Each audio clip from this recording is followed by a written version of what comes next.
Oui, bonjour. Nous sommes ravis de vous accueillir pour ce débat sur le crime organisé avec l'IRIS et l'Observatoire du crime international, de la criminalité internationale. Alors, nous avons, avec Michel Gandillon qui est là, David Wernberger et puis Nathalie, créé l'Observatoire il y a quelques années dans un souci pédagogique. On avait le sentiment que la question du crime organisé n'était pas suffisamment évoquée, analysée, débattue, et c'est la raison qui nous a conduit à réunir un certain nombre de chercheurs pour travailler sur ces questions, nous exprimer dans le cadre que nous offrait l'IRIS, et puis aussi travailler à travers des conférences et des ouvrages pour le coup. C'est à l'occasion de la sortie de l'Atlas du crime organisé, l'Atlas géopolitique du crime organisé chez Erol, que nous nous retrouvons cet après-midi. Atlas qui a été réalisé à partir de la contribution de très nombreux chercheurs. Alors, certains sont autour de cette table vidéo, mais d'autres, je veux les citer avant que nous commencions à débattre, comme Christian Ben-Lagdar, Clotilde Champérache, Michel Debac, Lara de Lépine, Gabriel Feltron, Michel Gandillon, je l'ai dit, Jean-François Guiraud, Johan Goschkowitz-Letté, Charlotte Moge, et puis donc David Weinberger et Nathalie Lerousseau-Martin qui sont avec Michel Gandillon autour de cette table. Alors cet ouvrage, il dresse comme selon un modèle qui a été établi depuis longtemps par l'IRIS, puisqu'on doit être à plusieurs dizaines d'ouvrages de cette nature publiés par l'IRIS sur différents sujets internationaux. Il avait vocation à y entrer parce que le crime organisé a une dimension et a pris au fur et à mesure du temps une dimension internationale que nous ne pouvons pas ignorer et qui même fait presque du crime aujourd'hui. Ce sera un élément de la discussion sans doute ou de la conclusion qui fait presque du crime organisé, des organisations criminelles, un acteur de la scène internationale en même temps que les États, les organisations internationales, les ONG. Il y a un acteur tapis dans l'ombre sans doute, mais qui exerce une influence croissante.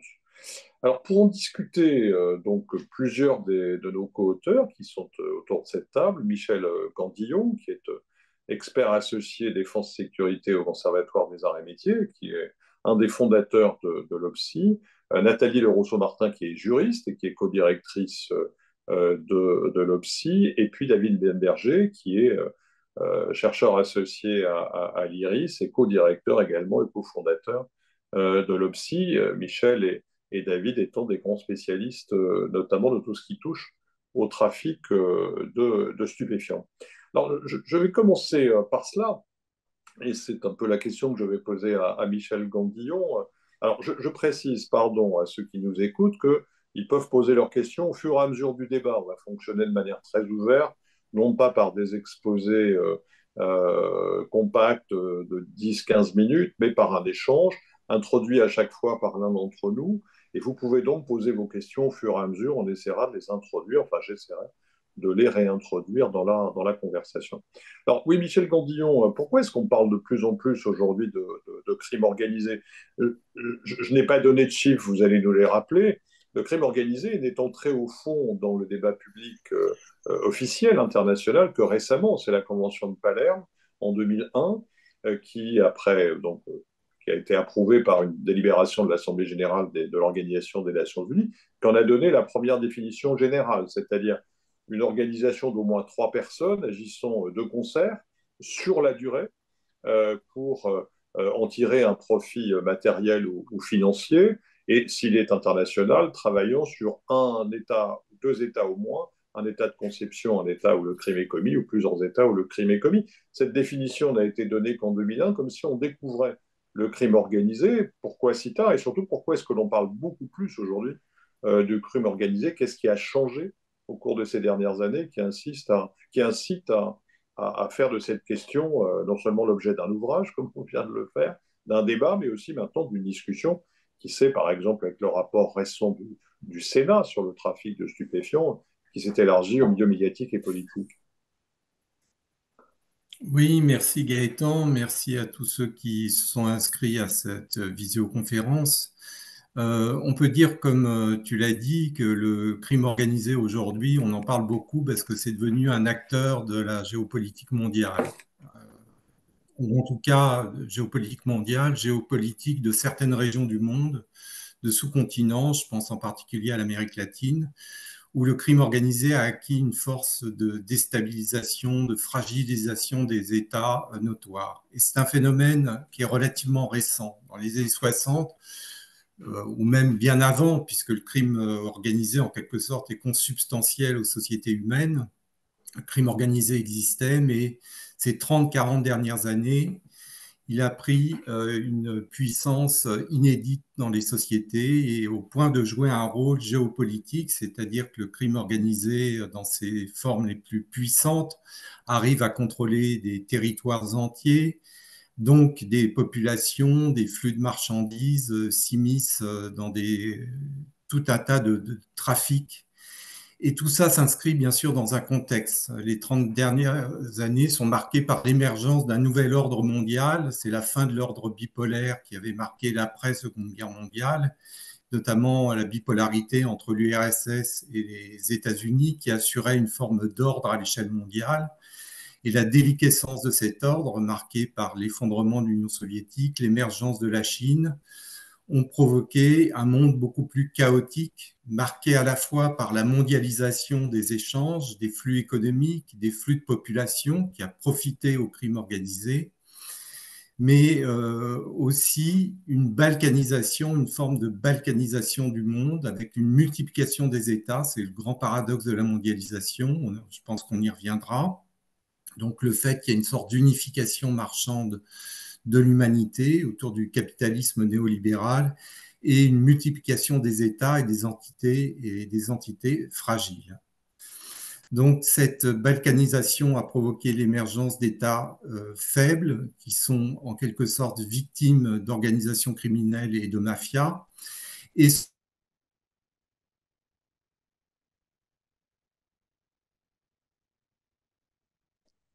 On a perdu Michel Gambillon. Alors, je ne sais pas si c'est une intervention des mafias qui explique, j'espère que non. Euh, il va revenir, le voilà qui revient. je réapparais. Je remercie Totorina. Bon. Non, pas de, on Vous cite pas de m'entendez? nom, s'il vous plaît. Oui, on t'entend à Vous nouveau, absolument. m'entendez? Oui, oui, Oui, tu alors peux je continuer. parlais du nouvel ordre mondial. D'ailleurs, on est très loin aujourd'hui de l'euphorie qui avait présidé à la chute du mur de Berlin, puisqu'on nous parlait beaucoup de mondialisation heureuse. Un Hegelien de la Gaune qui s'appelait Fukuyama, je crois, parlait de fin de l'histoire. Et en fait, la nouvelle période inaugurée a été marquée aussi par des formes de chaos géopolitique, marquées par exemple, les guerres de Yougoslavie, les guerres américaines contre le terrorisme au Proche-Orient, les guerres d'Afghanistan, les guerres en Syrie, les guerres en Libye, qui ont détruit des États, provoqué l'expansion de zones et profité aux crimes organisés, notamment, je pense, au conflit syrien, au conflit libyen, investi dans les trafics de migrants et de différentes populations, notamment avec pour objectif d'accès au radeau européen.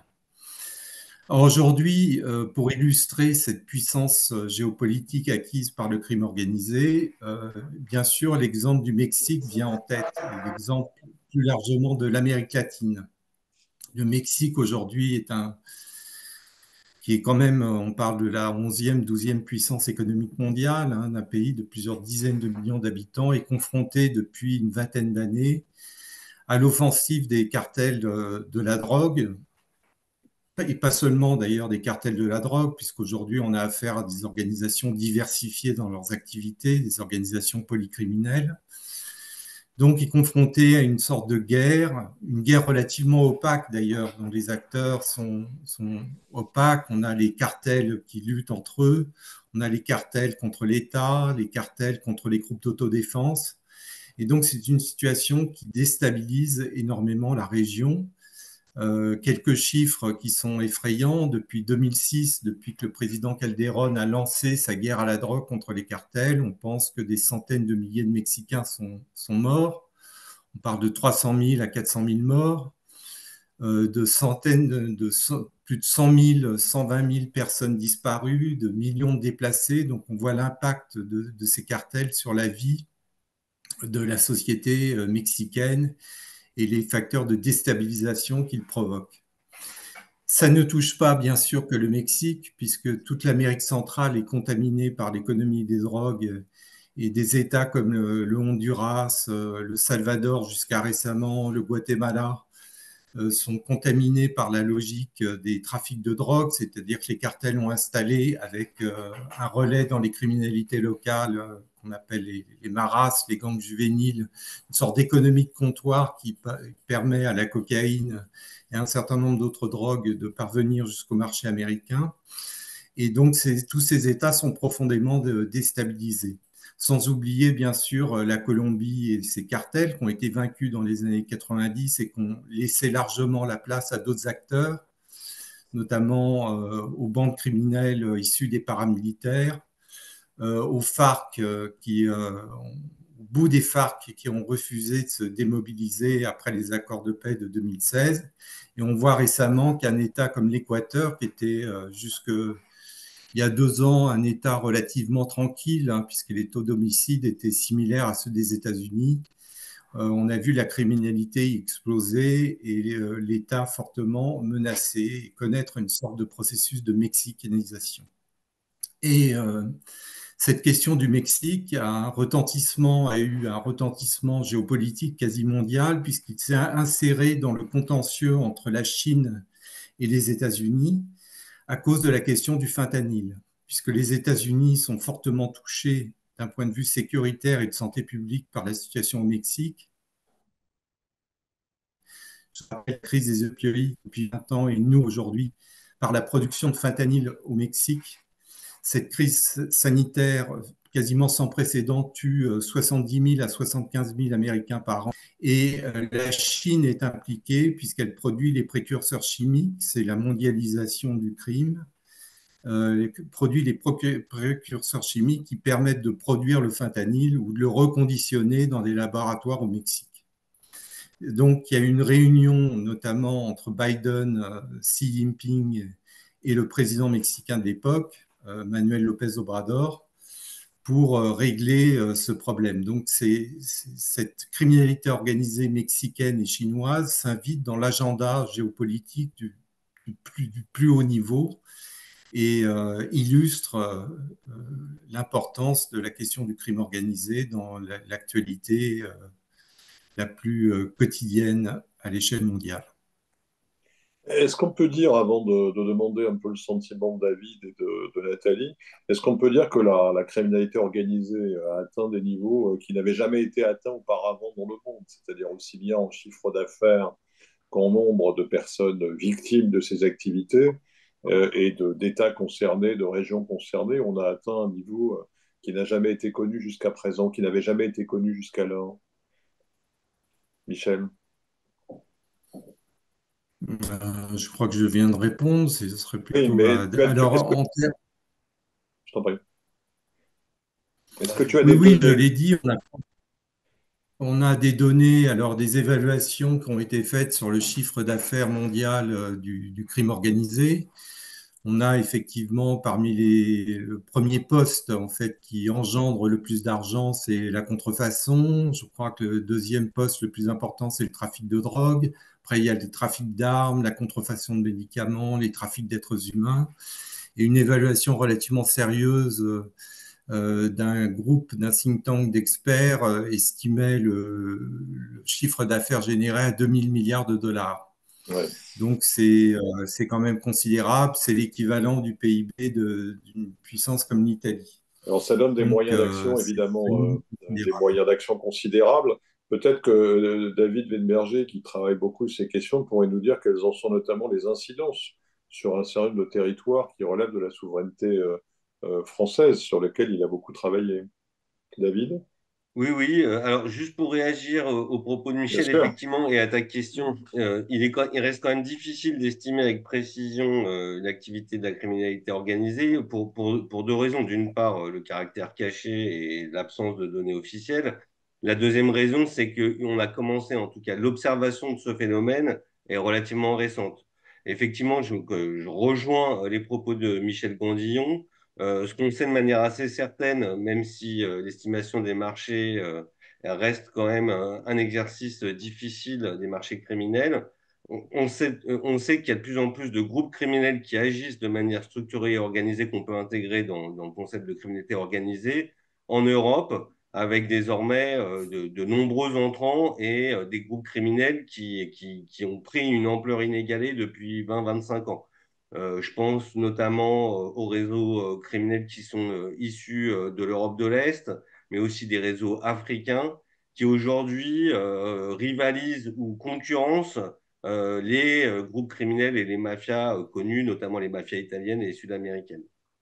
Alors, pour revenir à ta question, Gaëtan, sur les conséquences, bah, les conséquences, elles sont multiples. Michel a bien précisé que le poids de l'économie criminelle et de la criminalité organisée est significatif et il s'inscrit dans toutes les économies impactées par les activités criminelles, donc à peu près tous les pays du monde, sur lequel, effectivement, une partie économique échappe, je dirais, à la fiscalité nationale et donc à la capacité de pouvoir réinvestir dans les sociétés. Et ça, c'est déjà une perte pour les sociétés et les États. Donc, il faut savoir que le citoyen va payer à plusieurs reprises pour l'activité criminelle. Il va contribuer à financer la lutte anticriminelle par ses impôts, mais aussi il va avoir une partie des retours attendus sur la société échapper puisque ces activités ne sont pas taxées. Donc il y a une double perte pour le citoyen du côté économique. Mais je pense il y a peut-être plus grave ou en tout cas plus significatif, c'est comment les groupes criminels rognent, érodent au fur et à mesure ce qu'on peut appeler l'état de droit. Alors, de plusieurs manières. Alors, la manière qui avait un peu été évoquée par Michel et qui a touché dans une première partie ce qu'on appelle les États faillis, hein, si je cite Michel Couttoussis, des États qui n'arrivent pas à maîtriser l'état de droit dans leur territoire. On a vu que les groupes criminels avaient une capacité d'entrisme, de corruption, de détournement de l'argent public, d'articulation en fait d'une partie des hauts fonctionnaires pour soutenir leur activité. Et là, derrière, en fait, se pose la question, qui a notamment été travaillée par un sociologue au Venezuela, de l'adhésion de la population à l'état de droit, puisque la population adhère à l'état de droit en attendant des retours qui sont des retours sur leur sécurité, mais aussi surtout sur le fait de pouvoir appliquer une justice. On le voit, il y a des États, dans ces États faillis ou dans ces quartiers faillis, il y a un moment, un stade où en fait la régulation qui est normalement déléguée aux autorités publiques et notamment de justice peut pour partie être récupérée par les organisations criminelles qui vont opérer comme des juges de paix sur ces quartiers. Et c'est là où pour moi il y a un enjeu significatif sur les États de droit puisque et d'ailleurs, certains travaux au Venezuela ou en Amérique latine le montrent, à partir d'un certain moment, les populations sont dans une situation où ils considèrent que l'état de droit, les structures officielles, les organes démocratiques ne permettent plus de faire cette action de régulation. Et là, on rentre, je dirais, dans une seconde phase de la fragilisation des États vis-à-vis de la criminalité organisée. Et je dirais un dernier point qui est en lien, c'est aussi parfois la diffusion une forme de contre-culture. Alors, sur le narcotrafic, on parlait de la narcocultura, de valeurs, d'images d'Épinal d'un succès qui peut être diffusé par les fictions, certains médias et maintenant par les réseaux sociaux et qui imprègne notre jeunesse, hein, qu'elle soit en France ou internationale, d'une idée que, en fait, le criminel a une figure un peu romantique d'homme indépendant qui s'enrichit, donc qui répond aux attentes consuméristes qui sont aujourd'hui très fréquentes chez nos jeunes. Et là, c'est d'autant plus dangereux que ça amène, je dirais, des contre-exemples qui me paraissent complètement déplorables par rapport à l'évolution de l'état de droit ou de l'économie.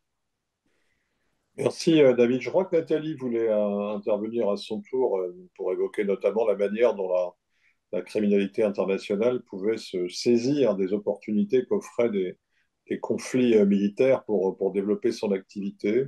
Et puis je reviendrai ensuite aux différentes questions. Il y en a plusieurs qui ont été posées par nos auditeurs, dont je reviendrai, et c'est ceux qui nous regardent, je reviendrai sur ces questions juste après l'intervention de Nathalie. Oui, merci Michel. Oui, effectivement, parmi les facteurs criminogènes à l'œuvre, les situations de conflit et d'instabilité sont vraiment des situations extrêmement vulnérables à la criminalité. Parce qu'en fait, ces conflits créent des terrains propices à la criminalité organisée, puisque dans ces contextes, en fait, les institutions ont faibli. Donc, effondrement des structures de gouvernance, affaiblissement des forces de l'ordre, accès limité aussi aux services de base, et des trafics multiples et variés, puisque ces zones-là, finalement, font converger quasiment la totalité des trafics. Réseau de traite d'êtres humains, trafic de migrants, trafic d'armes et de stupéfiants, trafic de ressources naturelles ou alors de biens culturels aussi, évidemment, vont trouver un champ de déploiement privilégié dans toutes ces zones. Alors, si on prend un exemple évidemment très très proche de nous, le conflit en Ukraine, en fait, on va retrouver dans le cadre de ce conflit cet opportunisme criminel qui agit dans ces situations d'instabilité. Donc, le conflit en Ukraine, on l'a vu, a perturbé les chaînes d'approvisionnement mondiales, exacerbant les vulnérabilités, stimulant le commerce illicite de produits divers et variés. Euh, Cette guerre continue de faire affluer également beaucoup d'armes, dont certaines sont de fait de provenance illicite. Mais ce conflit, il a, comme tous les conflits, malheureusement, provoqué aussi des déplacements massifs de population. Dans les premiers mois du conflit, pas moins de 8 millions de personnes ont quitté l'Ukraine pour se réfugier dans les pays limitrophes. Donc évidemment, déplacement de personnes égale accroissement de la vulnérabilité des personnes touchées et les trafiquants opérant au sein de réseaux de criminalité exploitent évidemment ces vulnérabilités. Alors, c'est souvent le lot des femmes et des enfants d'être les victimes principales. 90% des réfugiés fuyant l'Ukraine sont effectivement des femmes et des enfants. Avec des modus operandi des trafiquants qui ont évolué, comme elles évoluent d'ailleurs dans n'importe quel cadre criminogène aujourd'hui. Par exemple, des cas ont été signalés à de nombreuses reprises de criminels qui s'étaient introduits dans les centres d'hébergement, des centres d'accueil pour réfugiés, pour recruter directement les victimes. Ils s'y étaient introduits en tant que bénévoles, souvent. De même, la, je dirais, comment dirait-on?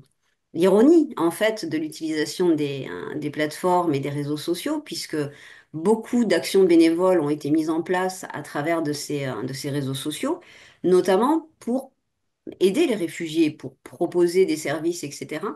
Évidemment, ces réseaux ont été détournés par les réseaux criminels qui s'en sont servis à la fois pour obtenir des informations, puisque dans ce cadre-là, les réfugiés donnaient leur localisation, des informations les concernant, concernant leur famille, etc., pour pouvoir être aidés.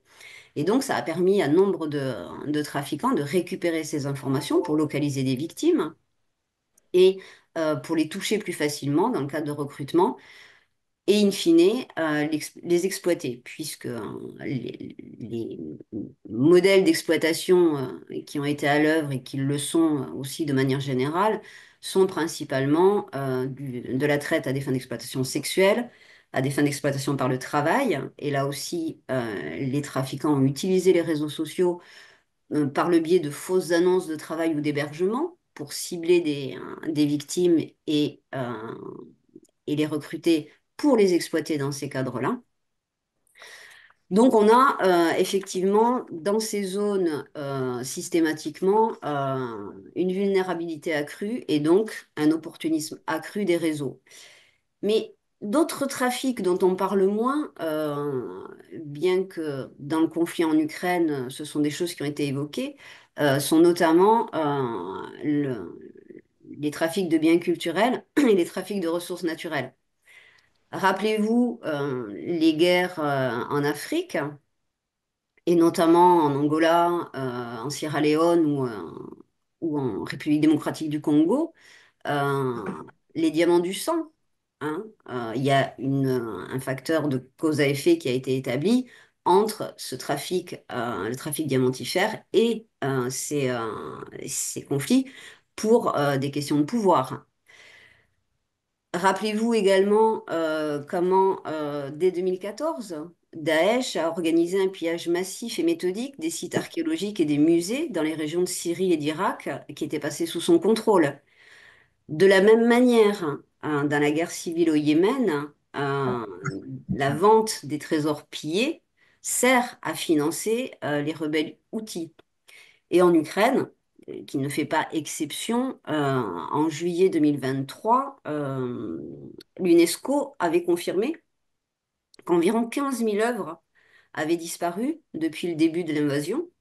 Des musées, comme celui de Mélitopol qui a été vidé de ses œuvres, ou à Kherson, enfin, le trafic de biens culturels enfin, et le trafic de ressources naturelles, donc diamants du sang, antiquités du sang, sont aussi des phénomènes qui sont récurrents dans ces zones de conflit, donc d'instabilité.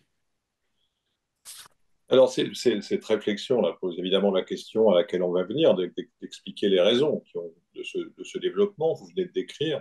Ce qu'on retient, c'est que les phénomènes criminels se saisissent en réalité de toutes les opportunités. Elles sont extrêmement flexibles. Leur organisation n'est pas rigide. Elle leur permet de s'adapter à des situations et d'en tirer parti. Mais il y a beaucoup de questions qui sont posées dès maintenant sur les liens qui peuvent exister, par exemple, entre le terrorisme et la criminalité. On m'interroge notamment sur le Hezbollah et le trafic de stupéfiants. Il y a eu un article récent du Monde sur le sujet. On m'interroge aussi sur d'autres types d'organisations qui font une connexion entre le politique et le criminel. Est-ce que l'un d'entre vous pourrait nous apporter un petit éclairage sur ce point? Oui, oui, on a un petit peu travaillé sur ce sujet et j'ai vu que Michel levait la main, donc je vais être court et je te laisserai finir, Michel. Il y a des exemples historiques assez forts entre des organisations qui ont un objectif politique, hein, puisque quand même, en termes de sciences sociales, la notion de terrorisme est un petit peu difficile à appréhender, puisque les terroristes peuvent être terroristes pour l'un, défenseurs pour l'autre. Mais un mouvement organisé, un groupe organisé qui a un objectif politique et qui va rentrer dans l'illégalité, on a quand même quelques exemples, notamment en Amérique latine, qui montrent bien que il peut y avoir des liens.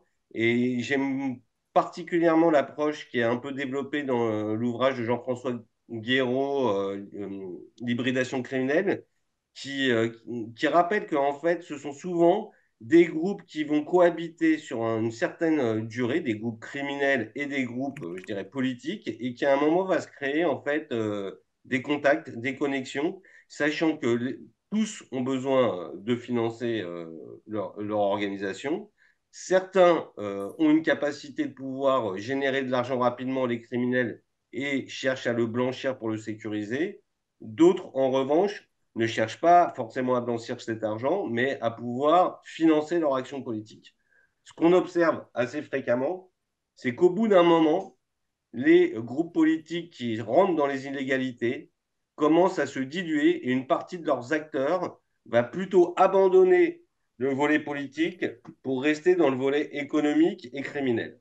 Et donc, on a beaucoup d'exemples, notamment en On peut en Colombie. donner un ou deux?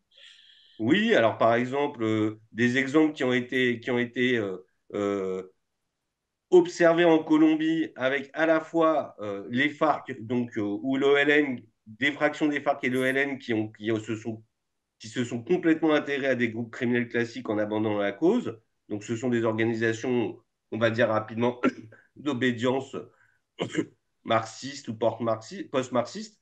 mais on a surtout vu ça sur les mouvements anticommunistes, les paramilitaires d'extrême droite colombiens, qui se sont rentrés en fait dans une lutte contre ces mouvements marxistes dans une séquence de guerre froide et qui au fur et à mesure sont rentrés complètement dans une logique criminelle, abandonnant totalement en fait, je dirais, l'option politique ou l'ambition politique de leur mouvement.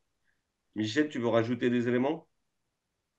Oui, non, pour souligner que tu as bien fait de mettre en évidence le concept d'hybridation, parce que c'est une réalité assez méconnue quand on aborde la question de la criminalité internationale. C'est un cas limite où effectivement l'hybridation, c'est deux réalités qui peuvent coexister dans un même groupe, à la fois une réalité politique et une réalité criminelle. Effectivement, la Colombie prodigue de multiples exemples de groupes. Tu as cité les FARC à juste titre, qui au départ était une guérilla politique issue de la période de la violence de la guerre civile dans les années 50, qui a été fondée dans les années 60, qui était le bras armé du Parti communiste colombien, et qui, à partir des années 80, quand l'économie de la cocaïne a commencé à se développer en Colombie, s'est inséré progressivement, d'abord en protégeant les champs de coca, ensuite en prélevant une taxe sur les producteurs de base, jusqu'à finalement intégrer le stade final et avoir des laboratoires de production de cocaïne. Et il y a effectivement l'exemple des paramilitaires qui avaient été créés, les Autodéfenses Unies de Colombie, qui avaient été créés pour suppléer l'armée colombienne qui était trop faible, dont l'idéologie était à l'inverse nationaliste et d'extrême droite, qui était... Ah, on a encore perdu Michel. Et c'est Mince. un mot qu'il ne devrait pas prononcer, semble-t-il. Alors, Bon. Michel, Alors tu là, es avec nous?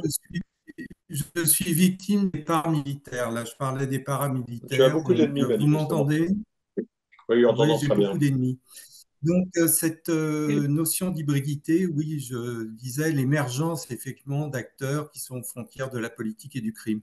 Mais je différencie les FARC qui ont existé en tant que tels jusqu'en 2016, jusqu'aux accords de paix. C'est que la différence avec une mafia, c'est que l'objectif des FARC était un objectif éminemment politique, c'était renverser l'oligarchie colombienne, redistribuer les terres, et que l'argent qui était gagné par le biais du trafic de cocaïne notamment était mis au service de la lutte. C'était pour acheter des armes, bien évidemment, des uniformes, recruter des gens, et que la logique des FARC n'était pas une logique d'accumulation du capital et de réalisation de profit. Je suis moins spécialiste de la question du Hezbollah, mais on dit qu'effectivement, le Hezbollah est impliqué dans de multiples trafics. Il y a la question du Captagon au Liban, des laboratoires de Captagon, qui est une amphétamine qu'on retrouve beaucoup dans des zones contrôlées par le Hezbollah. Il y a la question des contacts entre le Hezbollah et un certain nombre de cartels latino-américains dans le trafic de cocaïne. Donc voilà, cette réalité de l'hybridation est une réalité majeure. On peut le voir aussi en Afghanistan, hein. On l'a vu avec la résistance, le djihad mené contre la Russie, qui s'est beaucoup financé par le trafic d'opium et d'héroïne, avec d'ailleurs la complicité. Alors là, il faudrait aussi revenir sur le rôle des États qui parfois peut être très La question a été ambigu. posée. Hein. La question est venue plusieurs fois là, sur les questions qui nous sont adressées du rôle des États dans cette affaire et de Oui, leur alors le rôle implication. des États, effectivement, en l'occurrence en Afghanistan, les Américains, la CIA a fermé les yeux sur le développement des trafics d'opium et d'héroïne dans la mesure où ils servaient à financer la lutte contre l'armée rouge, contre l'ennemi géopolitique du moment. Et on a eu d'autres exemples dans l'histoire, notamment en Amérique latine, de collusion entre des narcotrafiquants et des services secrets, notamment dans les années 80, quand l'Amérique centrale était confrontée à un certain nombre de guérillas marxistes type Front Farabundo Martí, Libération nationale au Salvador, l'armée des pauvres au Guatemala, les sandinistes au Nicaragua, pour financer des groupes contre-révolutionnaires, et notamment au Nicaragua les Contras. Il y a eu des financements par des trafics de cocaïne sur lesquels les CIA fermaient les yeux. Donc voilà, hybridation et effectivement importance de souligner le rôle des États. Alors David, tu as abordé la question de l'Amérique latine tout à l'heure.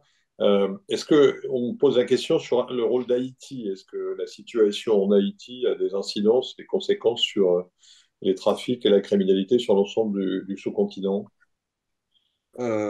Alors, il y a des travaux très intéressants en ce moment portés par GI Talk sur Haïti, et notamment Romain Lecourt Grand Maison, qui maîtrise désormais bien mieux que moi ces sujets.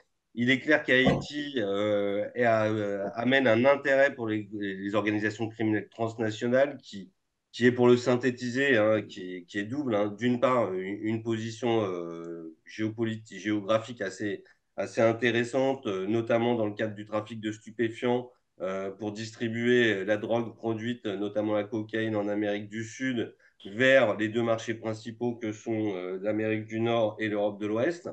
Donc Haïti, comme la République dominicaine, qui est extrêmement impactée par le trafic de stupéfiants, hein, je rappelle que c'est la même île, Hispaniola, est impactée. Et puis l'autre est l'état de la situation du pays et du gouvernement qui, dans un contexte de pauvreté extrêmement significative et d'institutions n'arrivant pas à changer la donne malgré l'aide internationale, et à glisser dans une logique où des groupes criminels très actifs, des bandes, hein, sont aujourd'hui des acteurs majeurs, je dirais, de la gouvernance.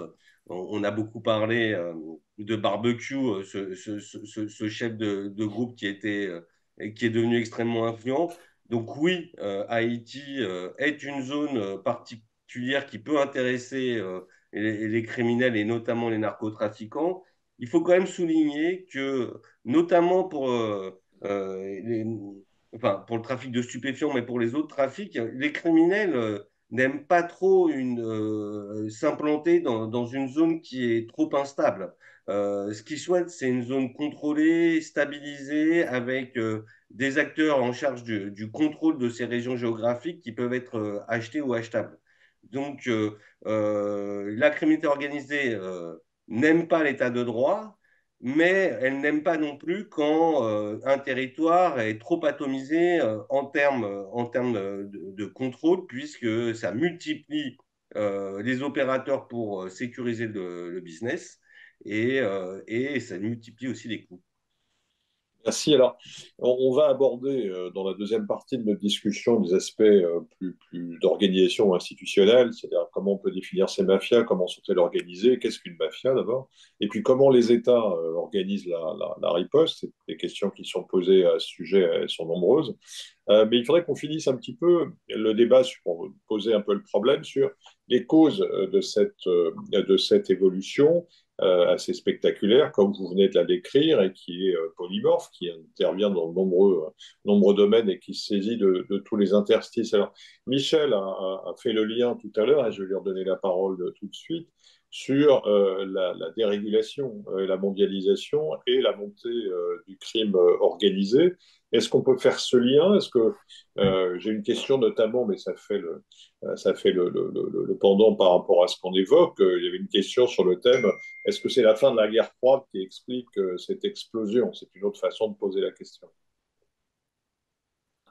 En tout cas, l'unification du monde après la fin de l'ordre bipolaire, la disparition de l'Union soviétique, de l'URSS, l'intégration de la Chine, etc., ont provoqué une accélération de la mondialisation, ne fût-ce que parce que, par exemple, les zones d'influence de l'URSS, je pense à l'Europe de l'Est, l'Europe orientale, sont devenus des nouveaux champs pour le capital et que ça a provoqué aussi des situations de chaos, et notamment la guerre en Yougoslavie, qui a eu un impact très important sur le crime organisé local. Sont nés des États de la décomposition de la Yougoslavie, des États fragiles, travaillés par des mafias très anciennes. Je pense à la question du Kosovo, ou l'Učeka, d'ailleurs, qui est un cas aussi d'organisation hybride qui finançait la lutte contre la Serbie, contre le pouvoir yougoslave. Ah.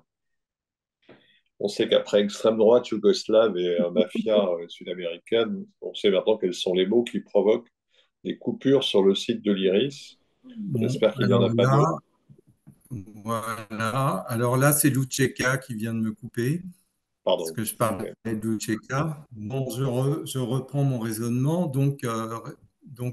Organisation hybride dans l'ex-Yougoslavie, mais aussi grand réveil de la mafia albanaise, des structures claniques albanaises et albanophones d'ailleurs, puisqu'elles sont présentes au Kosovo et en Macédoine, qui jouent un rôle très important dans la configuration du crime organisé international, puisque les organisations albanaises, qui étaient plutôt subordonnées aux mafias italiennes, sont devenues des acteurs à part entière. On les retrouve en France, d'ailleurs, sur le marché de l'héroïne, dans la région Rhône-Alpes, où elles sont implantées depuis une bonne dizaine d'années. On les trouve à Anvers, puisqu'elles s'investissent de plus en plus dans le trafic de cocaïne. Bon, je vais peut-être reprendre la main le temps que Michel trouve Oui, je t'en prie, une David. connexion. Oui, on va dans ce sens-là. Moi, je voudrais insister avant que Michel revienne sur le fait qu'effectivement, l'augmentation des flux de marchandises et des personnes est un formidable accélérateur des opportunités pour ces groupes criminels, notamment ceux qui bénéficient d'une logique diasporique, c'est-à-dire de populations qui sont implantées partout dans le monde qui, pour partie, hein, il faut bien faire la part des choses, hein, une diaspora n'est pas un groupe criminel, mais les organisations diasporiques sont utiles aux groupes criminels qui peuvent asseoir leur organisation transnationale sur des acteurs faciles à contrôler, puisque partageant les mêmes origines, les mêmes familles, les mêmes clans, le même langage, les mêmes coutumes, et surtout aussi répondant à un besoin de s'enrichir. Michel, et je te laisse la parole, parlait des groupes criminels albanais qui bénéficient de diaspora un peu dans le monde entier et qui commencent à prendre de l'ampleur effectivement après la chute du mur, et je laisserai Michel finir, mais sous fond de grande pauvreté et d'aller chercher aussi des opportunités financières et économiques avec leur diaspora, puisque la pauvreté a poussé les Albanais à partir partout dans le monde pour pouvoir essayer d'avoir un avenir meilleur. Et une partie de cette communauté migrante qui s'est installée aux États-Unis, au Royaume-Uni, en Europe, a aussi, une partie seulement, et évidemment, a aussi été happée par cette criminalité organisée. Michel, je te redonne la main. Je faisais le bouche-trou. Oui, oui, alors je parlais effectivement avec beaucoup de talent et beaucoup de pertinence, mon cher David. Mais oui, oui, les Albanais qu'on retrouve d'ailleurs au cœur de la crise actuelle en Équateur et on voit beaucoup de problématiques liées à la présence de groupes albanais qui viennent chercher de la cocaïne et qui sont implantés dans le port de Guayaquil. Donc, une réalité très importante. Il y a aussi dans la mondialisation l'intensification du commerce de marchandises via la mer. Il y a un chercheur qui parlait de maritimisation de la criminalité internationale. C'est-à-dire qu'aujourd'hui, une bonne partie des trafics, et notamment pour les drogues, la cocaïne, passe par le vecteur maritime et le vecteur du porte-container. C'est-à-dire On que va demander à Nathalie d'en l'intensification parler est, dans quelques minutes. oui, je vais laisser la place à Nathalie. Et sur la question, effectivement, de contrôle et d'implantation de la criminalité dans les ports, qui sont vraiment des lieux maintenant stratégiques de la mondialisation criminelle. Mais avant de parler, peut-être de passer la parole à Nathalie, il y a aussi une dimension de la mondialisation qui est la dérégulation financière. Il est frappant de voir que, bah, évidemment, le blanchiment, c'est une condition pour la survie des systèmes criminels, de pouvoir blanchir l'argent qui a été gagné dans des conditions qu'on vient de décrire. Et le blanchiment de cet argent utilise les facilités qui sont aujourd'hui données par la libéralisation des marchés de capitaux pour se convertir et se réinvestir selon des circuits et à partir de structures qui sont souvent les mêmes que celles qui sont utilisées par les grandes entreprises qui font de l'optimisation fiscale, qui cherchent à masquer leurs bénéfices ou les très grandes fortunes qui tentent d'échapper à leurs fiscs nationaux. C'est un phénomène qui est, je crois, qui mérite d'être souligné. C'est-à-dire que à mesure qu'on a libéralisé ces mouvements de capitaux et qu'on a relâché les contrôles sur la manière dont les circuits financiers mondiaux pouvaient fonctionner, à mesure le crime organisé en a profité, y compris pour s'introduire dans des circuits économiques plus classiques c'est-à-dire pour prendre des positions et des parts dans des secteurs, y compris des secteurs stratégiques, même si on sait que ça concerne certains secteurs particuliers comme le tourisme, le bâtiment,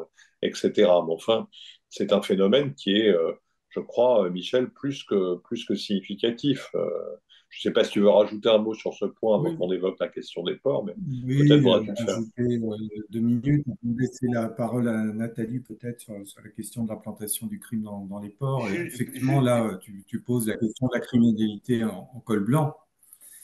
Criminalité en col blanc. Et là aussi, on assiste à des phénomènes d'hybridation, c'est-à-dire qu'on a parlé de 2000 milliards de dollars de chiffre d'affaires du crime organisé à l'échelle mondiale. C'est des masses énormes de capitaux à blanchir.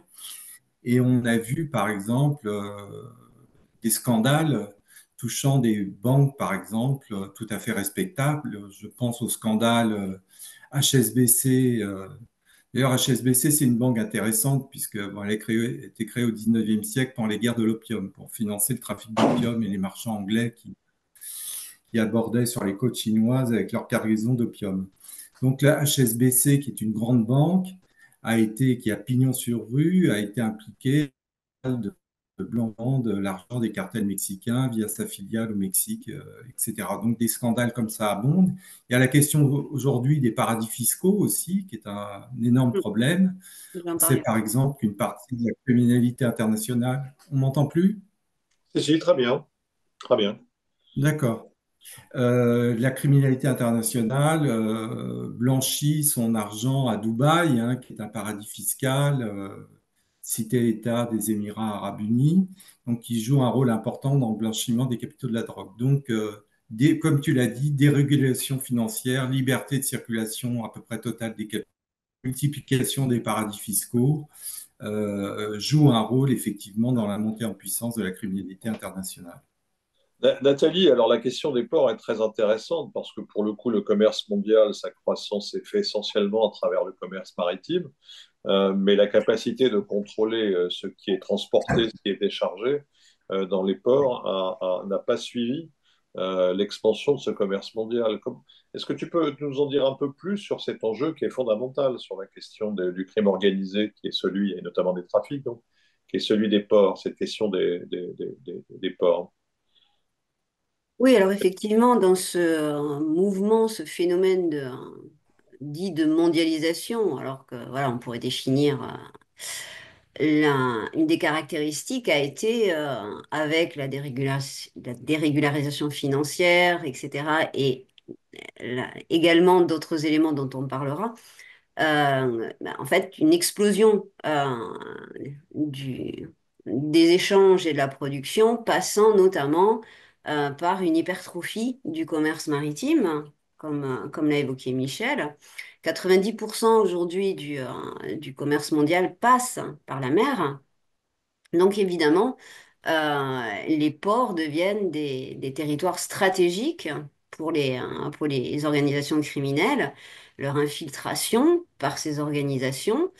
Euh, donc en tant que point d'entrée finalement essentiel pour le transport de marchandises à l'échelle nationale et internationale, euh, les ports traitent des millions et des millions de conteneurs chaque année. Il y a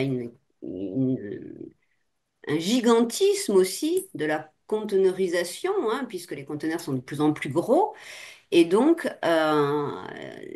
autant d'opportunités criminelles d'infiltrer par des marchandises illicites ces conteneurs,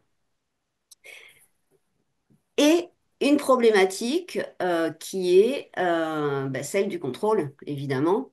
Alors, attention, il faut aussi se rendre compte que effectivement, on dit aujourd'hui que les autorités de contrôle ne sont capables aujourd'hui d'inspecter que globalement entre 2 et 5% en fait des conteneurs entrants. Donc vous imaginez tout ce qui n'est pas contrôlé hein, et tout ce qui passe à l'as. Mais il faut peut-être apporter une petite nuance parce qu'en fait, ce n'est pas simplement qu'un problème de ressources humaines. C'est surtout un problème de concurrence en fait entre les ports, mais de concurrence, je dirais, tout à fait légale pour le coup. Et les organisations criminelles, évidemment, vont se servir de cette fragilité. Alors, pourquoi mise en concurrence? Parce qu'en fait, le temps d'empotage et de dépotage de la marchandise, plus il est réduit, plus il permet de gérer un maximum de conteneurs. Et en fait, un port aujourd'hui va définir son attractivité par rapport enfin, dans le commerce international par sa capacité justement à aller beaucoup plus vite dans ses opérations. Ces opérations qui finalement sont devenues extrêmement rapides, mais du fait des ports eux-mêmes, mais qui vont générer évidemment cette fragilité et cette impossibilité de contrôler plus que entre 2 et 5% en fait des marchandises qui entrent, qui circulent dans les ports. Donc, l'organisation criminelle utilise en fait le commerce maritime et ce gigantisme en fait du commerce maritime pour infiltrer euh, les conteneurs par des marchandises illicites, mais elle va profiter aussi en fait d'une sorte de fragilité de l'État lui-même qui, d'un point de vue commercial, pour gagner en attractivité, donc pour gagner aussi en finance, va négliger quelque part un certain nombre d'obligations, et notamment d'un point de vue du contrôle. Ok. Alors, juste pour finir sur ce petit point, une des caractéristiques, enfin un des modus operandi préférés, je dirais, des organisations criminelles dans ce type de, de choses, c'est la corruption, évidemment, puisque il faut, pour pouvoir infiltrer ces territoires, des complicités, donc coopération avec d'autres réseaux criminels, mais également des fonctionnaires portuaires corrompus, des dockers, etc.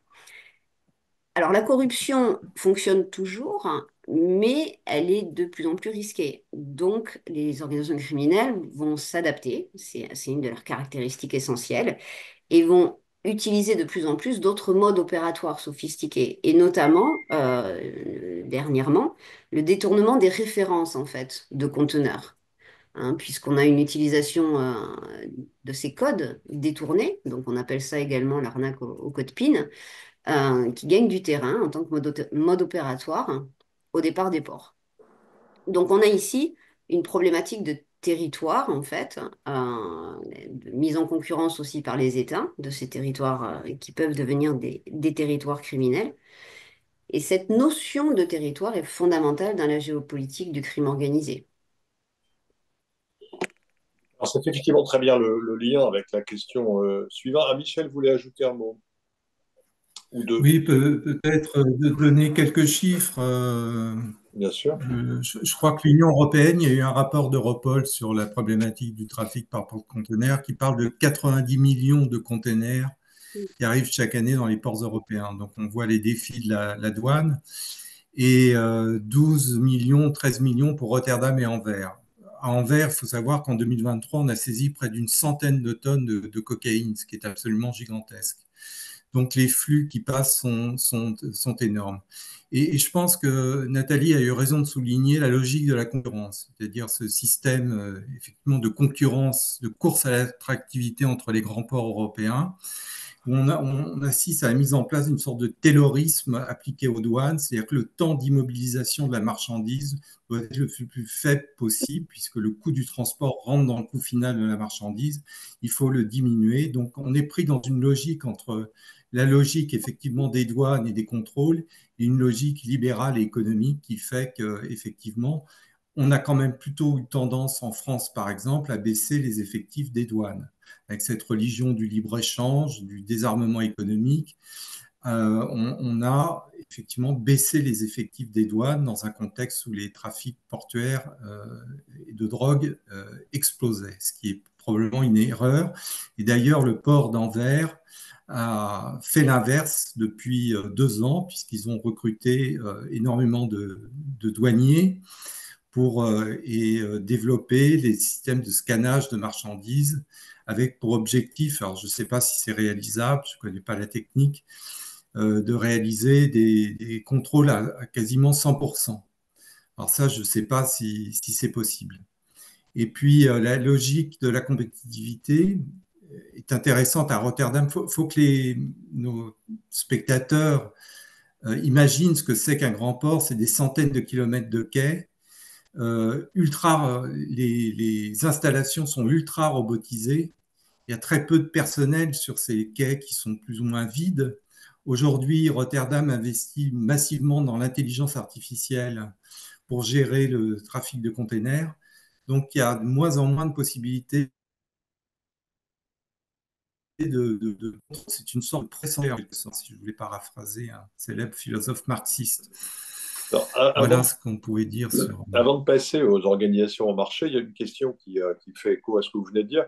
La Chine a beaucoup développé son commerce international. Elle s'est installée dans de très nombreux ports. Est-ce qu'on a noté un lien entre l'implantation chinoise et l'installation de criminels de même origine sur ces territoires, sur ces zones? Est-ce que quelqu'un peut répondre à cette question Moi, oui, je voudrais revenir juste un élément. David, est-ce que tu pourras enchaîner ensuite sur la description des marchés? Parce que on a évoqué le développement du phénomène, on a essayé de réfléchir aux causes et notamment on les a associées à des formes de dérégulation et pas seulement. On a vu aussi que les conflits militaires et politiques jouent un rôle important dans le développement de la criminalité associée à d'autres types d'actions politiques. On est en train d'évoquer là la question des ports et des... Est-ce que tu pourras aussi enchaîner, une fois ta réponse faite sur cette question, enchaîner sur la question des marchés? Oui, bien sûr, Gaëtan. Juste un point, effectivement, sur l'activité portuaire. Il faut quand même rappeler que les ports ont toujours été des zones criminogènes depuis toujours. Il y a toujours eu sur les activités criminelles qui sont commerçantes, les ports restent centraux. Et les aéroports sont devenus centraux par la suite.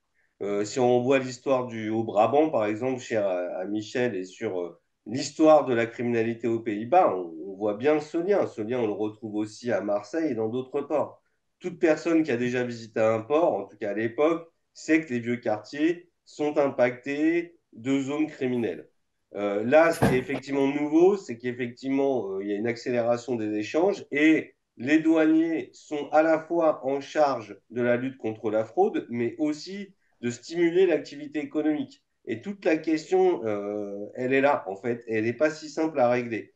Michel parlait de Rotterdam avec l'intelligence artificielle. Les douaniers français le font aussi, et toutes les douanes qui ont les capacités financières à le faire s'adaptent tant bien que mal à ces nouvelles tendances. Mais on retrouve les mêmes problématiques liées aux zones aéroportuaires qui nous ont impactés, notamment quand on était dans une séquence de lutte contre le terrorisme. Et pour les plus anciens qui nous suivent, rappelez-vous que les postes inspection de filtrage et les contrôles divers n'existaient pas avant 2001. En fait, tout ça évolue de manière assez complexe. Alors, pour revenir sur les marchés, Oui, si on passe comme à une nouvelle étape sur l'organisation de tout ça, comment tout ça fonctionne. alors Michel l'a évoqué, il y a plusieurs estimations existantes sur les marchés criminels qui se répartissent en grandes familles, dont les sachants, sans que ça soit vraiment prouvé de manière scientifiquement robuste, parce qu'il est extrêmement difficile d'estimer les marchés criminels, considèrent que le principal marché criminel, en tout cas le plus rentable, est aujourd'hui le trafic de stupéfiants. Si on regarde sur le trafic de stupéfiants une focale européenne, aujourd'hui, le trafic des stupéfiants serait, je dirais, stimulé pour grande partie par les psychostimulants, c'est-à-dire la cocaïne en provenance d'Amérique latine et les drogues de synthèse psychostimulantes, dont une partie est produite en Chine, mais aussi une autre partie est produite ailleurs. Le Mexique est un gros producteur de psychostimulants, les Pays-Bas sont des gros producteurs de psychostimulants, et aujourd'hui, la tendance sur ces drogues de synthèse, c'est une atomisation de la production. Exactement comme on a pu le voir avec le cannabis sous serre, c'est qu'aujourd'hui, on va avoir des productions de drogues de synthèse et de psychostimulants apparaître dans tous les pays. Alors, ça ne veut pas dire que derrière, il n'y a pas des groupes criminels transnationaux qui sont aux commandes, hein. Aujourd'hui, on parle de plus en plus de l'implantation des groupes criminels sud-américains en Europe qui seraient en charge de produire des drogues de synthèse type psychostimulant, mais aussi les fameux opioïdes de synthèse dont a parlé Michel tout à l'heure, avec un marché aujourd'hui autour du marché des fentanyls, des nitazènes et autres opioïdes qui va répondre en fait à une attente des consommateurs. Donc, 3 attentes ou 4 attentes apparaissent sur le marché des drogues. Une, une, une demande de produits stimulants, une demande de produits type opiacés, opioïdes qui n'est pas stimulant, et puis reste le cannabis et d'autres types de drogues hallucinogènes qui sont importantes pour le cannabis. Bon, derrière ce marché qui est estimé en dizaines de milliards d'euros, hein, puisque, et là je parle sous contrôle de Michel, les dernières estimations d'Europol étaient autour de 30 milliards d'euros pour le trafic de drogue pour l'Union européenne. Et 6 Euh, milliards pour la France, c'est ça? Rien que pour la France? et environ certainement 6 milliards pour la France. Les derniers chiffres qui m'ont été présentés étaient autour de 4 milliards et demi, mais sont certainement mésestimés pour des raisons que les chercheurs identifient bien. Donc oui, on serait autour de 4 à 6 milliards pour la France et autour de 30 à 40 milliards pour l'Europe. Le reste du monde, c'est une parfaite inconnue. On n'a pas les éléments, à part sur l'Amérique du Nord, on n'a pas les éléments de connaissance en population générale, notamment pour estimer les marchés. Alors là, je parle du trafic de stupéfiants, mais derrière, il y a d'autres trafics qui sont extrêmement rentables, hein, des trafics qui sont aussi anciens. Nathalie a évoqué le trafic d'êtres humains, qui se divise en deux, en fait, la prostitution et le trafic de migrants. Les deux ont une certaine porosité. La prostitution est un trafic qui est extrêmement ancien et qui aujourd'hui s'est aussi adapté à la globalisation des échanges avec des réseaux de plus en plus internationalisés. Et puis le trafic de migrants qui prend une grande part dans l'agora publique et qui lui aussi s'accélère au regard d'indicateurs qu'on connaît bien, donc voilà, des déplacements plus faciles, des problématiques économiques ou autres types climatiques qui poussent de plus en plus de populations à bouger, etc., etc. Et puis, c'est greffé depuis quelques décennies un vrai modèle économique aux mains des groupes criminels transnationaux pour pouvoir gagner de l'argent avec ce trafic de migrants. Mais il y a d'autres trafics, parfois plus locaux, qui interviennent aussi dans l'économie criminelle, comme les cambriolages, les vols de véhicules, qui ont aussi, en fait, leur volet transnational et organisé. Le cambriolage se sont mus depuis plusieurs décennies avec des groupes qui vont opérer partout en Europe et qui proviennent, selon les informations de police et de gendarmerie, plutôt pour les groupes criminels structurés d'Europe de l'Est. On peut le voir aussi sur tous les sujets avec une adaptation. La grande nouveauté étant la criminalité associée aux réseaux sociaux, à l'Internet et au numérique, que là aussi Nathalie a évoqué tout à l'heure, et qui devient aujourd'hui à la fois une criminalité directe, hein, c'est-à-dire que la finalité, c'est de vendre, c'est des escroqueries via Internet, mais aussi indirecte, et on voit comment s'articulent les nouvelles technologies avec les marchés criminels plus traditionnels. Est-ce que ces organisations sont multi-activités? Est-ce que tu as décrit des marchés différents, mais les organisations dont Michel va nous parler plus précisément, on essaie de les caractériser, et puis ensuite Nathalie nous donnera aussi un état de la situation en Europe. Est-ce que ces organisations interviennent sur ces différents marchés, le marché de la drogue étant la mère des batailles, c'est-à-dire servant à financer le reste? Oui, alors on voit deux phénomènes qui peuvent apparaître contradictoires, mais qui convergent sur l'évolution de la morphologie des groupes criminels transnationaux. D'une part, on a vu la sortie du cartel pour partie. Donc ce cartel, c'est la multinationale qui contrôle de la production à la vente et même au blanchiment sur toute sa filière, qui s'est quand même transférée vers des unités plus spécialisées, plus mobiles, qui ne remettent pas en cause toute la filière, en fait. Donc, on a vu un mouvement de spécialisation et d'atomisation de structures internes aux groupes criminels qui vont être de plus en plus efficaces, de plus en plus flexibles, agiles, comme on dirait maintenant dans les cabinets conseils. De l'autre côté, on a vu aussi l'apparition de groupes criminels transnationaux qui restent centraux, qui sont de plus en plus divers, c'est-à-dire que on parle plus simplement des mafias italiennes ou des cartels latino-américains, mais on l'a évoqué, il y a des groupes criminels transnationaux qui ont émergé de plus en plus partout, et ceux-là ont besoin d'une assise territoriale, et là-dessus, vont plutôt avoir tendance à diversifier leurs opérateurs, hein, leurs prestataires, mais aussi diversifier les marchés. Donc stupéfiants, cambriolage, trafic divers et variés vont rentrer dans l'escarcelle de ces groupes criminels transnationaux qu'on peut appeler crime organisé. Et je voudrais revenir aussi sur le blanchiment, qui aujourd'hui répond à l'objectif central de ce crime organisé. Parce que les activités sont un moyen pour s'enrichir. Et donc, une économie criminelle qui a une vocation vénale va vouloir, bien sûr, sécuriser ses biens.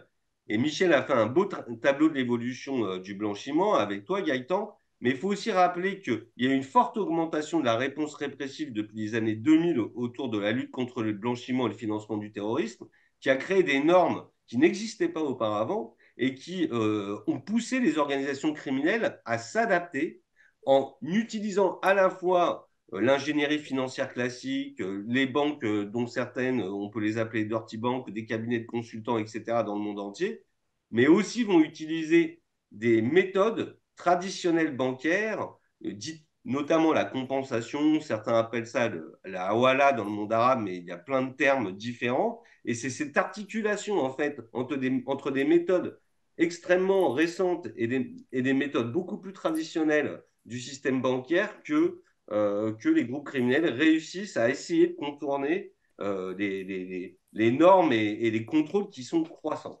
Puis, il a été évoqué dans certaines questions, les nouveaux enjeux relatifs aux crypto-monnaies, dont on sait qu'au début, ils étaient quand même limités à des transactions de vente en détail, avec quand même la faiblesse, c'est que, ben, par exemple, pour le trafic de drogue, il y a un moment où il faut avoir un échange physique pour avoir de la drogue, hein. La drogue ne se numérise pas encore. En revanche, les crypto-monnaies sont aujourd'hui aussi utilisées pour la vente et les achats de grande ampleur. Et là, ce sont des enjeux significatifs pour la suite. Alors, tu nous décris des marchés et surtout des organisations extrêmement flexibles, extrêmement mobiles. Pourtant, on parle toujours de certaines grandes organisations, les mafias, la 'Ndrangheta, la Camorra. On parle bien évidemment des triades. Bref, toutes ces organisations semblent pourtant continuer à exister. Est-ce qu'on peut dresser un panorama un peu de ces organisations? Qu'est-ce qui les différencie? Et pourquoi c'est important, Michel, de parler de façon précise de ces organisations, alors qu'on a tendance dans le débat public à qualifier un peu à tort et à travers les uns et les autres d'une manière qui ne correspond pas forcément aux réalités, mais qui fait parler. Voilà, on parle de mafia très vite, et pourtant. Donc, en quoi c'est important? D'abord, à quoi ça correspond? Pourquoi elles sont toujours là?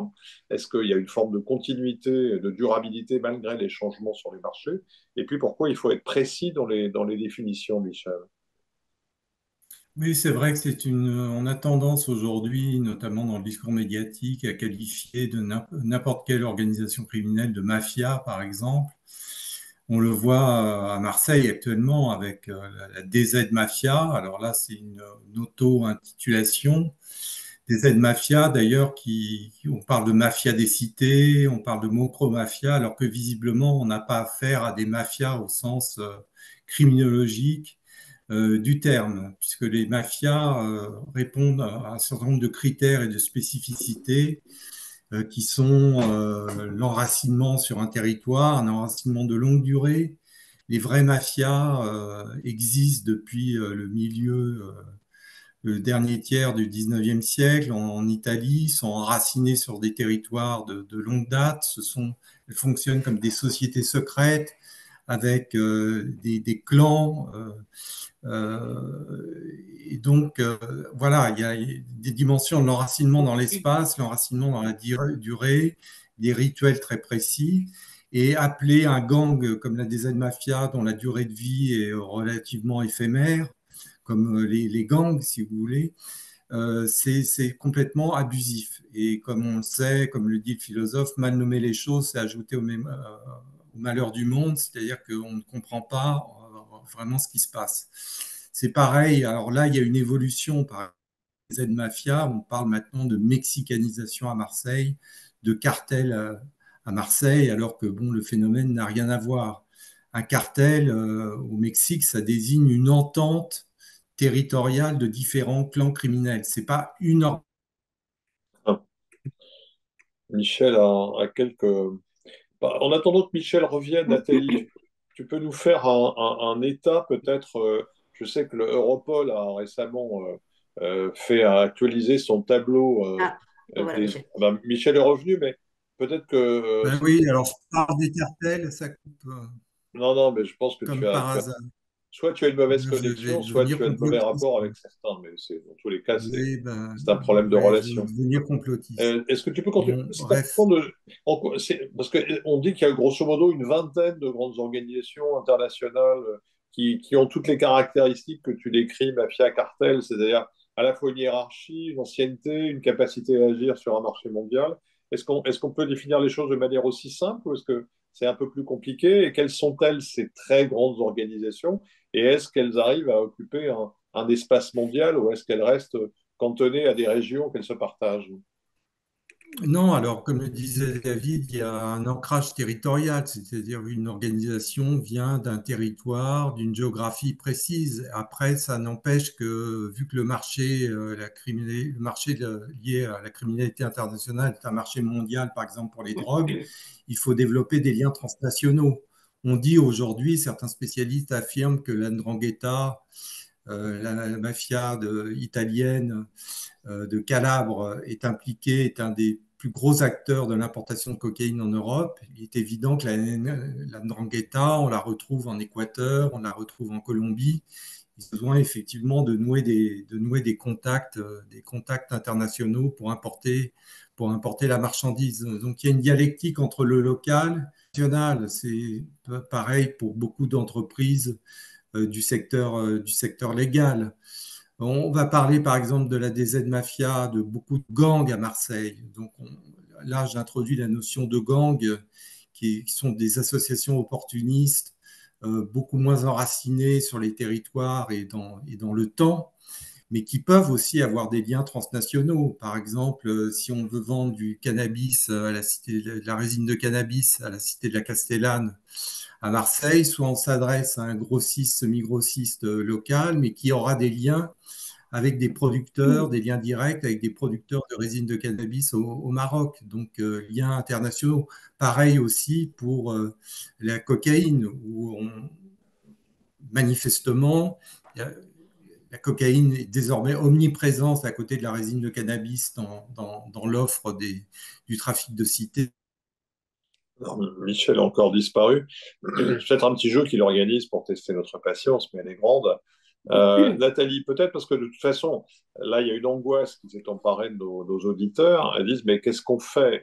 Est-ce que vous pouvez nous parler un petit peu de la lutte? Alors, avant de passer à la lutte et consacrer les quelques minutes, les 15 minutes qui nous restent aux initiatives qui sont prises, peut-être, Nathalie, tu évoqueras cette question, peut-être aussi nous rappeler le profil de la grande criminalité organisée que l'Union européenne, enfin qu'Europol plus exactement, actualise régulièrement. Et si tu peux enchaîner ensuite sur la question de l'organisation de la lutte contre ces phénomènes, que nos auditeurs n'aient pas le sentiment qu'on leur décrit une anarchie générale qui est en train de gagner le monde et sur lequel on n'aurait plus aucune prise parce qu'on aurait renoncé à lutter.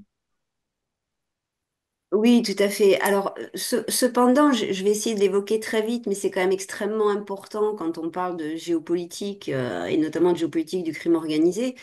euh, c'est qu'il faut jamais oublier de mettre en parallèle la mondialisation, en fait, hein, telle qu'on l'a décrite en tant qu'accélération des échanges et de la production.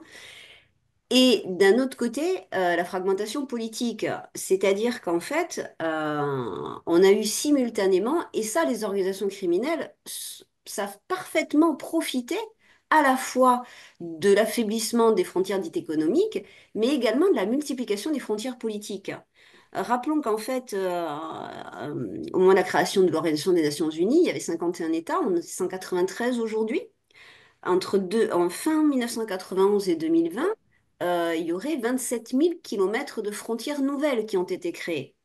Alors, pourquoi c'est important? Parce qu'en fait, les conséquences qui sont liées à cette fragmentation politique, c'est notamment la création d'un nombre d'États supplémentaires, dont certains, ben oui, sont très petits, très faibles, très fragiles, notamment, et ça c'est un point très important aussi, ça a entraîné la création de ce qu'on a appelé les micro-États.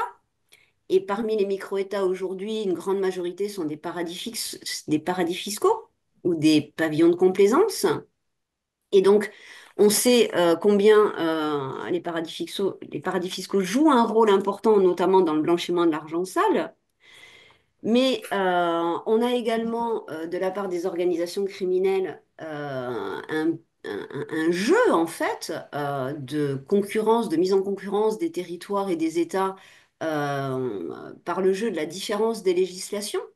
Hein, des organisations criminelles vont être tout à fait capables aujourd'hui de, par exemple, rerouter un trafic, être humain, drogue, etc., en fonction des changements de législation des États.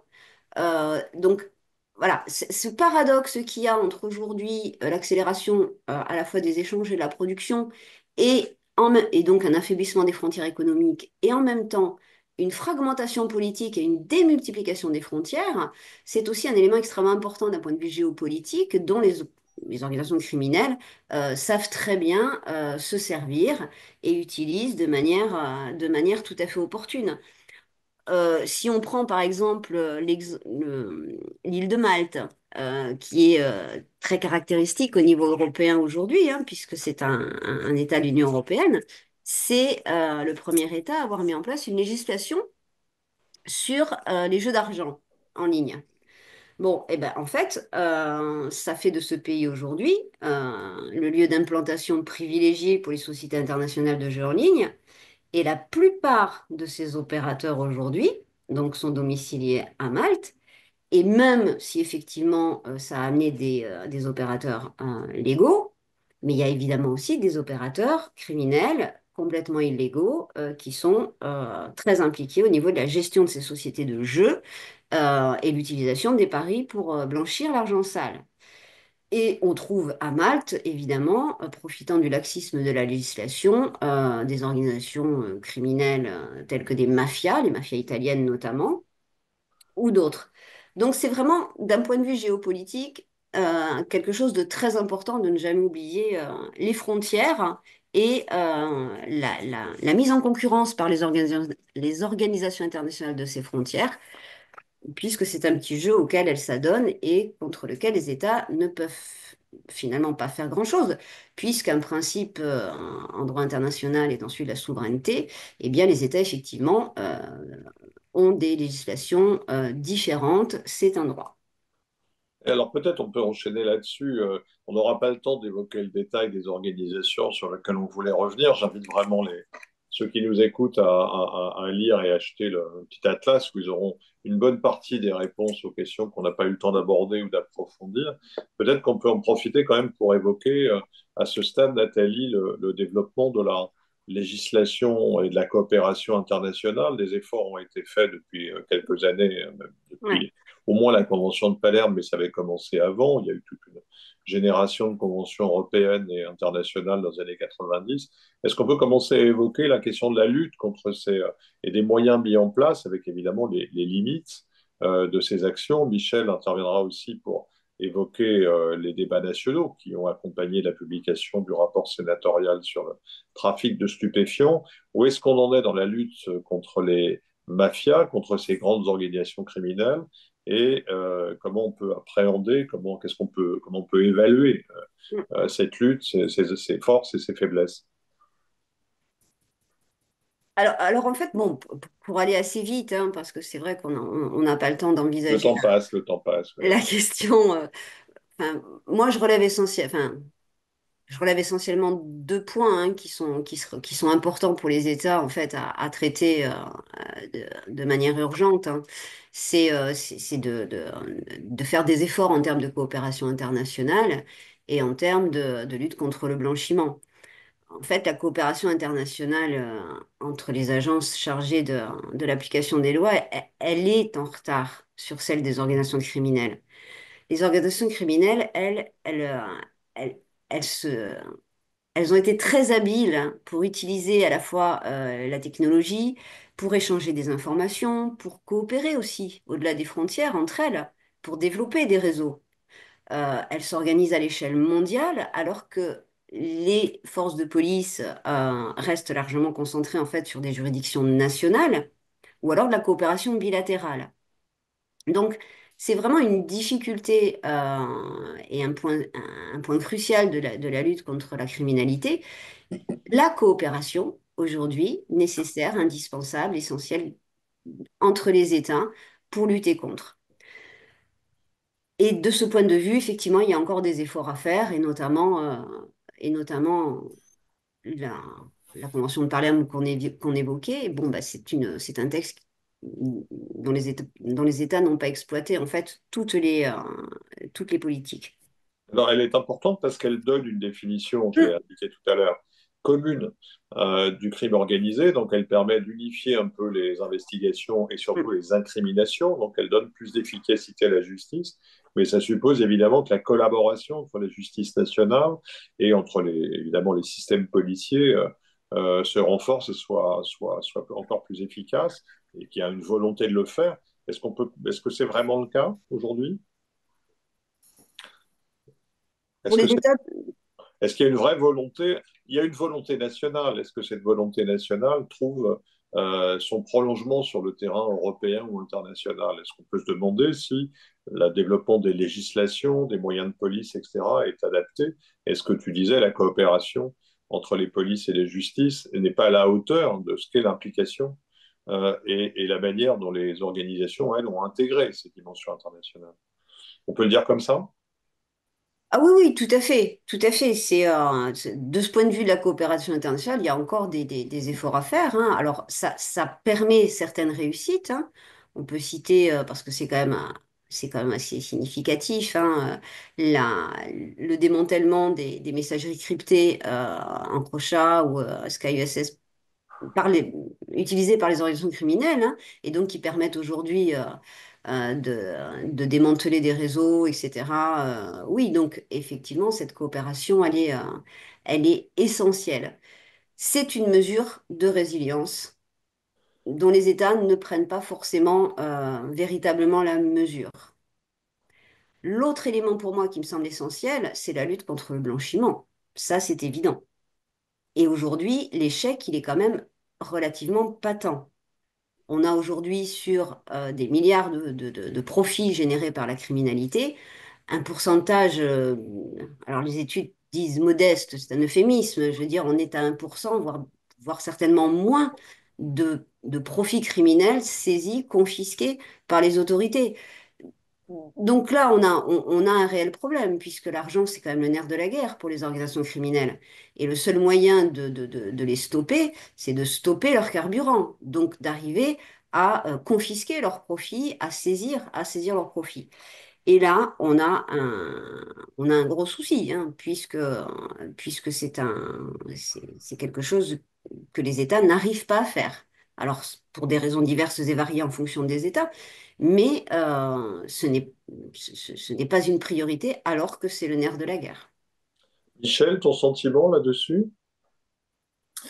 Mon sentiment, oui, sur la coopération internationale, bien évidemment, ben, il y a Europol, hein, Nathalie a eu raison de citer les succès liés en Crochat et Sky quelque chose, donc qui représente un succès dans la coopération internationale. Sur la France, moi je voulais revenir un peu sur la situation en France et les dispositifs de lutte contre les trafics et la criminalité organisée. Je dirais qu'en France, il y a une sorte de paradoxe. Alors, il y a une prise de conscience effectivement des menaces présentées par la criminalité organisée, hein, dont l'implantation en France ces dernières années a beaucoup augmenté, mafia albanaise, groupe criminel géorgien, mafia nigériane, plus effectivement la problématique des trafics de cité avec une réalité au quotidien qui est dramatique, une cinquantaine de morts à Marseille l'année dernière, des dizaines de blessés, des victimes collatérales, etc. Donc il y a une prise de conscience qui s'est exprimée par deux rapports, un de la délégation parlementaire euh, du, de l'Assemblée nationale, je crois, qui parlait de menaces liées au narcotrafic, de menaces en pleine expansion. Et Bon, décidément, des problèmes d'expression pour Michel. Ah, il revient assez vite, mais Bon, comment... je suis Oui, désolé, hein, je suis désolé, mais j'ai des problèmes de connexion, donc bon, je vais essayer de parler un peu. Non, je dirais pour aller vraiment au cœur du sujet, il y a un paradoxe en France. Il y a une prise de conscience, c'est positif. Il y a des dispositifs qui sont effectivement très présents. Il y a eu la création des GIR, les juridictions interrégionales sur les questions de lutte contre le crime organisé, avec des magistrats spécialisés qui se saisissent, s'autosaisissent d'affaires très complexes. Il y a eu la création de la GRACE, l'agence de recouvrement des avoirs criminels saisis. On a un des codes pénals les plus sévères d'Europe probablement, puisqu'il prévoit des peines pour trafic de stupéfiants en bande organisée qui peuvent aller de 20, 30 à même la perpétuité pour les chefs de bande. Donc on a un dispositif sur le papier qui est relativement complet. On a même une loi sur les repentis, une agence de protection des repentis. Le problème, c'est que les moyens n'ont pas suivi depuis 10, 15, 20 ans, malgré les grandes déclarations sur le crime organisé des présidents des gouvernements qui se sont succédés. Il y a eu un certain nombre d'interventions publiques de magistrats, des GIRS par exemple, qui ont parlé de dénuement extrême. La police judiciaire à Marseille, il vient d'y avoir un rapport de la Cour des comptes qui montre que les effectifs ont diminué alors que le gouvernement voulait les augmenter. Un exemple tout bête, hein, la police judiciaire a identifié une centaine, 300 je crois, personnes à arrêter pour trafic de stupéfiants notamment. Elle ne peut pas le faire parce qu'elle n'a pas les moyens humains. La justice n'arrive pas à suivre. Il y a des cours d'assises spéciales qui sont prévues pour juger le haut du spectre du crime organisé qui ne se réunissent jamais, ce qui fait qu'on a recours à l'expédient de la correctionnalisation. Donc il y a un problème aussi de réponse pénale qui n'est pas assez forte pour dissuader les trafiquants. Et Dieu sait si cette question est importante. On l'a vu avec la loi de 70 qui a joué un rôle important dans le démantèlement des filières des filières corses de l'héroïne. Donc on a un système qui est en crise aujourd'hui. Et malgré les grandes proclamations des gouvernements successifs, l'intendance, en quelque sorte, ne suit pas, ce qui fait que la situation en France s'aggrave d'année en année. Cette partie de notre discussion était censée rassurer nos auditeurs sur la capacité qu'on pouvait avoir à identifier et combattre ces milieux. Je te remercie, Michel, d'avoir aussi bien répondu à l'ambition qui était la nôtre à ce stade de la conversation. Je dis ça pour plaisanter. Cette réalité que tu décris, elle est évidemment un appel et au débat, comme celui que nous avons maintenant, et évidemment à s'intéresser à ce sujet de plus près, parce qu'il a des conséquences importantes. Je voudrais laisser à David Weinberger le soin de conclure notre échange. On arrive vers la fin. Je remercie tous nos auditeurs. Je leur présente nos excuses de n'avoir pas pu répondre à toutes leurs questions. Il y a eu nombreuses, plus d'une trentaine. Et je vais laisser à David le soin de conclure cet échange en espérant qu'il vous aura apporté une partie des informations que vous souhaitiez. L'autre partie, vous la trouverez dans l'atlas qui est là, publié avec l'Iris chez Erol. David, pour conclure. Merci. Effectivement, comme tu l'as dit en introduction, l'OPSI et cet ouvrage est le fruit d'une volonté de réfléchir à plusieurs, de mettre ensemble autour de la table des chercheurs, des praticiens, donc c'est-à-dire des magistrats, des policiers, des gendarmes, des douaniers, des politiques, et pour essayer d'échanger, parce que nous croyons que cet échange d'idées, cette confrontation, à la fois avec des théories, mais aussi des choses plus pratiques, peuvent éventuellement alimenter le débat. Alors, je voudrais quand même finir sur une note positive, Merci. puisque à nous entendre, la criminalité s'accroît, la réponse publique est en dessous de tout. Moi, je pense que quand même, il y a des choses qui s'améliorent, notamment en termes de réponse publique. Ça ne veut pas dire qu'il n'y a rien à faire. Les confiscations, jamais, en France en tout cas, n'ont jamais été aussi élevées, même si elles restent proportionnellement insuffisamment confortables pour pouvoir faire changer la donne. Euh, les débats actuels, que ce soit au sein de l'OPSI ou ailleurs, au Sénat, montrent qu'il y a une prise de conscience du problème et que cette prise de conscience, c'est déjà une étape après des décennies où quand même dans certains milieux, on n'évoquait pas ce problème. Et d'ailleurs, je veux juste faire une petite aparté à nos amis à qui on n'a pas pu répondre, qui posaient des questions notamment sur la criminalité organisée en Afrique. Et je pense que c'est aussi un problème global que doivent s'emparer les citoyens, les politiques et les administratifs pour essayer de trouver des solutions. Donc cet ouvrage, j'espère qu'il va nous aider un petit peu à améliorer. Avec toute l'équipe de l'EPSI, on va continuer à essayer de phosphorer, réfléchir pour être une boîte à idées, on espère utile. Et puis, je pense qu'il faut aussi euh, prendre en considération que la société civile doit jouer son rôle en rappelant qu'on peut aussi agir, notamment en tant que consommateur, éclairé, pour essayer de réduire un petit peu l'impact des activités criminelles sur notre société et sur notre état de droit. Voilà. Merci beaucoup, merci à Nathalie, merci David et merci Michel, merci à vous de nous avoir écoutés et merci à l'IRIS de nous avoir accueillis pour cet échange. Bonne lecture et puis bonne réflexion sur ces sujets, c'est à quoi on vous invite. À bientôt. Merci.